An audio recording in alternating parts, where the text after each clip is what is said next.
Hi, mina, konnichiwa. So, Masamune-Kun No Revenge, Episode 3.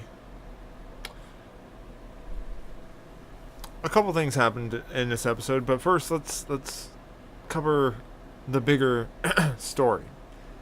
We're halfway to the halfway mark.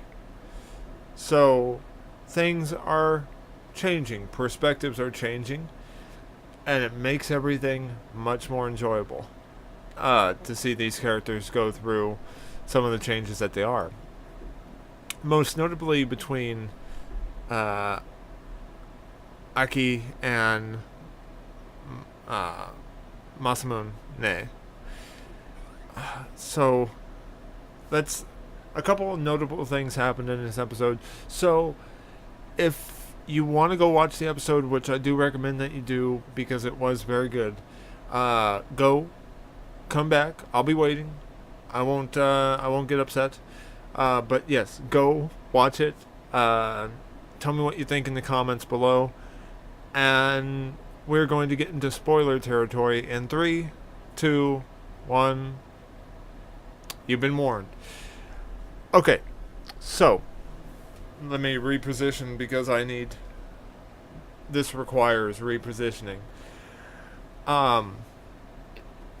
So first notable thing, I'm guessing midterms are coming up, or some type of exam, and we see, I don't remember the guy's name, but one of Masamune's classmates is having trouble with his test scores. So Masamune decides to help him out. And the first funny moment of the of the episode was the girl who is their class rep. She's having this weird fantasy between Masamune and this classmate, and you'd have to see it. I can't really tell and do it justice. It's more of a visual thing, but when you see it, I really hope you get a kick out of it like I did. So Masamune goes and helps this guy study, and while they're studying in the library, he turns around and there's Aki along with Kawaii, her servant from that we were introduced to in the first episode and the second episode, and Masamune makes a really bold kind of challenge, saying, if I'm helping him study and she's helping you study, so if we get better test scores, then you have to go on a date with me. And to which she goes, why would I do that? Why would I agree to go on a date with you? What's in it for me if you lose? And he goes, well, okay, if I lose, then you can call me whatever you want. You can give me any nickname you want. And she goes, alright, but if you lose, you also have to buy me lunch until I'm satisfied. To which he goes, it's on, it's a deal. And I mean, if you lose, let's hold the phone. I don't know if I would make that deal, because this girl can eat a lot. How much does food cost at this school that you're willing to do this? I wouldn't. I don't think. Not. I would set the limit. That's what I would do. I would definitely set the limit. But anyway, we go through the testing phase, and we have this little interaction between Masamune and Kawaii, Uh, and a little bit after that interaction, just before the final part of the test, his stomach starts hurting, and he goes into this inner monologue of, "Oh, she poisoned me. This is their revenge. They're trying to take me out," and to which we don't see during the test how he's doing, but we do get a glimpse afterward. So we're led to assume that he endured the pain of food poisoning during the test, and then afterward he goes looking for Aki and looking for Kawaii because he's going to confront them, and he ends up grabbing the wrong girl. But in his defense, from the back, she did kind of look like Aki. So I guess that's fine. But Kawaii quickly says, no, she's sick. She had a fever. That's why she couldn't make it. So yeah, he won by default. The funny thing is, they were trying to help. He was trying to help his classmate pass, and his classmate did pass, but he ended up failing. How does that work? Maybe you spend too much time helping someone else pass that. Excuse me. Huh. Okay. Where was I? Oh yeah, they're him and Aki are taking supplementary classes, which is kind of like cram exams or makeup classes to get back on course, and so he's like, well, I guess this is kind of like a date, huh? And I don't know. I guess when you're in school, any chance you get to be with the person that you're obsessing about is good. I don't know. It's been a while.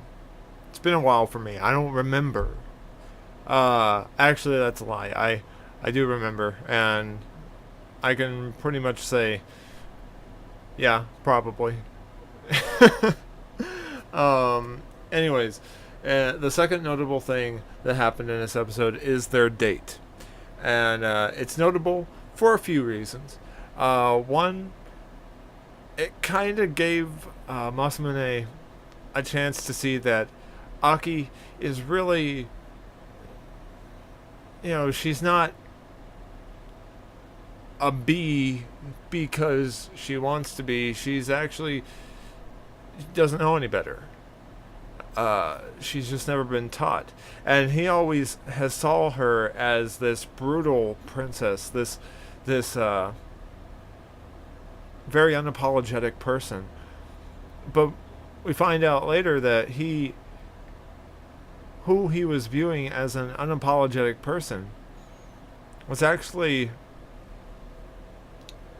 it wasn't what he thought. And he remembered something from his childhood, and we get to experience that with him, that memory. Wow, that got bright all of a sudden. In this episode, we get to experience one of Masamune's memories, where he's remembering how Aki was when she was a little girl, and he was being bullied, and he was, chubby and all that. And he remembers his memory of her being strong and arrogant, but also kind. And he's reminded of that because she shows her kindness to him when after she gets embarrassed, because, like I said, go watch the episode. If you've already watched it, her dress and how humiliated she feels, I felt really bad for her.